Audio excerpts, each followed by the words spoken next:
నాకు అబద్ధాలంటే నచ్చవో, అబద్ధాలు ఆడేవాళ్ళంటే అస్సలు నచ్చరని పోసాని బల్లగుద్ది చెప్తున్నాడు. మరి అంత పెద్ద అబద్ధాలు ఎవరు ఆడారో చెప్తానంటున్నాడులే. అయ్యేందో విందాం రండి. ఆ పోసానే ఇంక ఫిడేలు వాయించు. నేను మాట చెప్తే మీకు నవ్వు వస్తుంది. ఇది ప్రెస్ మీట్లు అనేవి పెద్దగా పోసాన కృష్ణమౌళికి ఇష్టం ఉండదు అని నేను ఎప్పుడు అనుకుంటూ ఉంటాను మనసులో. ఏంది ఇదే, నీకు ప్రెస్ మీట్లు ఇష్టం ఉండదా? వరుసగా రోజు ప్రెస్ మీట్లు పెట్టి ఏకపారేస్తున్నావుగా, ఇప్పుడు నాకు ఇష్టం ఉండదంటావేంటి సామి?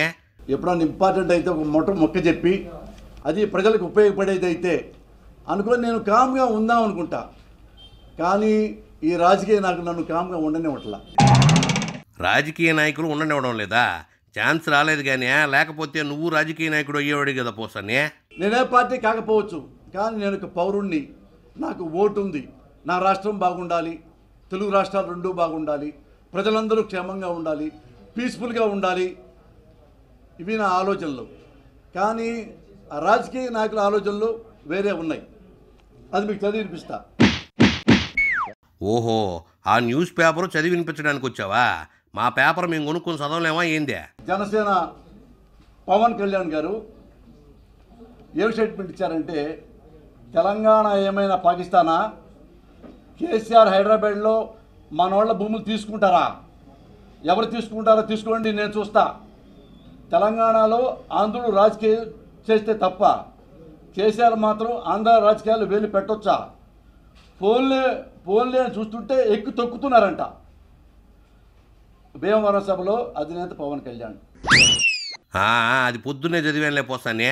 ఆంధ్రాలో ప్రజలను ఆకట్టుకోవాలంటే తెలంగాణలో ఉన్న లీడర్లను తిట్టాల్సిందే అని అంటున్నట్టున్నాడులే. ఇంకేమన్నారు పవన్ కళ్యాణ్ గారిగా? తెలంగాణ ఏమైనా పాకిస్తాన్ అనుకుంటున్నారా? పౌరుషం లేదా? మనం ఇంకా బతుకున్నాం అని జగన్ భుజానికి ఎత్తుకుంటే మీకు ఎలా మనసు ఒప్పిందంటే, జగను కేసీఆర్ని తెలంగాణ నాయకుల్ని భుజానికి ఎత్తుకుంటున్నాడంట. ఏది ఇంత దుర్మార్గాలు చేసినా కానీ. పేపర్ మొత్తం పొద్దున్నే నవిలి మింగేసాను. నువ్వు చెప్పేవన్నీ నాకు ముందే తెలుసా.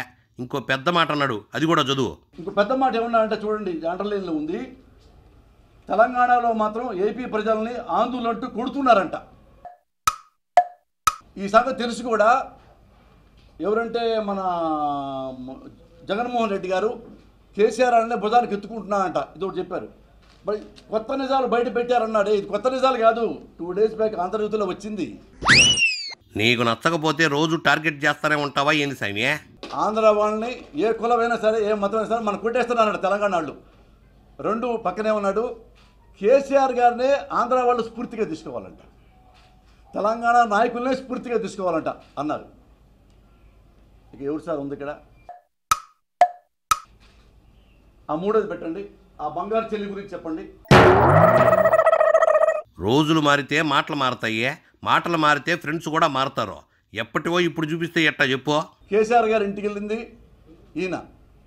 కేసీఆర్ గారు మంచి సీఎం అని చెప్పింది పవన్ కళ్యాణ్ గారు. కేసీఆర్ని స్ఫూర్తిగా తీసుకోవాలి అని చెప్పింది పవన్ కళ్యాణ్ గారు. కేటీఆర్ని వాటేసుకుంది పవన్ కళ్యాణ్ గారు. కేటీఆర్ చెల్లెలు కవిత గారిని, కవితమ్మ బంగారు చెల్లి, నీకు అభినందనలు చెల్లి, హ్యాపీ బర్త్డే చెల్లి, ఇంకోటి నేను చాలా అభినందిస్తున్నాను చెల్లి.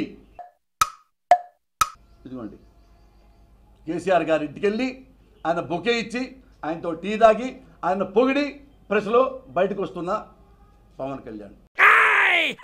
ఇదిగో పోసానే, ఈ పాచిపోయిన వార్తల్ని విషయాల్ని కాకుండా కొత్తవి ఉంటే చెప్పు సామి, లేకపోతే నేను వెళ్ళిపోతా. కానీ పేపర్లో ఏం చెప్పాడు సార్ పవన్ కళ్యాణ్ గారు? జగన్ తిడుతూ, ఎందుకు నువ్వు బజారుకి ఎత్తుకుంటున్నావు కేసీఆర్ గారిని, వాళ్ళ ఫ్యామిలీని ఎత్తుకుంటున్నావు అని చెప్పి. అంటే నువ్వు తెలంగాణ వచ్చినప్పుడు ఏమన్నా కేసీఆర్ ఇంటికి వెళ్ళి కేసీఆర్ గారితో బాగా వాటేసుకొని సన్నిహితంగా క్లోజ్గా ఉంటావా?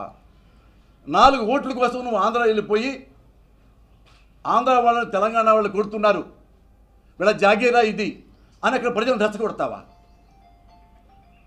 ఓట్ల కోసమేగా. అంతేగా, ఓట్ల కోసం లీడర్లు చేసే జిమ్మిక్కులు మామూలుగా ఉండవుగా. ఎలక్షన్లు అయ్యాక కూడా చూడు మళ్ళీ మాట్లాడుతూ ఉంటాయో. సరే ఓకే, నువ్వు చెప్పింది నేను నమ్ముతా, మీడియా మొత్తం నమ్ముతుంది. కేసీఆర్ గారు భూములు లాక్కుంటున్నారా? చూస్తూ ఊరుకో అన్నావు కదా. నేను ఇక్కడి నుంచే ప్రశ్నలో మాడుతున్నా. పవన్ కళ్యాణ్, నువ్వంటే నాకు చాలా గౌరవం. ఎందుకంటే మా సినిమా కుటుంబీకుడివి, నువ్వు వన్ ఆఫ్ ద టాప్ హీరోవి. నేను మాట నమ్ముతా. కానీ ఒక మాట అడుగుతున్నా, కేసీఆర్ గారు ఎక్కడ భూమి కబ్జా చేశాడు ఆంధ్ర వాళ్ళది, ఎవరిని బెదిరించాడు, ఎన్ని ఎకరాలు కబ్జా చేశాడు, ఎన్ని ఎకరాలు అక్కర్లా, ఒక సెంటు భూమి ఆంధ్ర వాళ్ళది కేసీఆర్ బెదిరించి లాక్కున్నాడు అని చూపిస్తే మీకు నేను పాదాబంధనం చేస్తాను. ఆయన ఓ మాట అన్నాడు, అది అన్నంత వరకే ప్రూఫ్లు ఎక్కడి నుండి వస్తాయి పోసాని. నీ పాదాభివందనం నీ షేక్ హ్యాండ్స్ ఏం వద్దు సామి, నేను వెళ్తున్నా, నువ్వు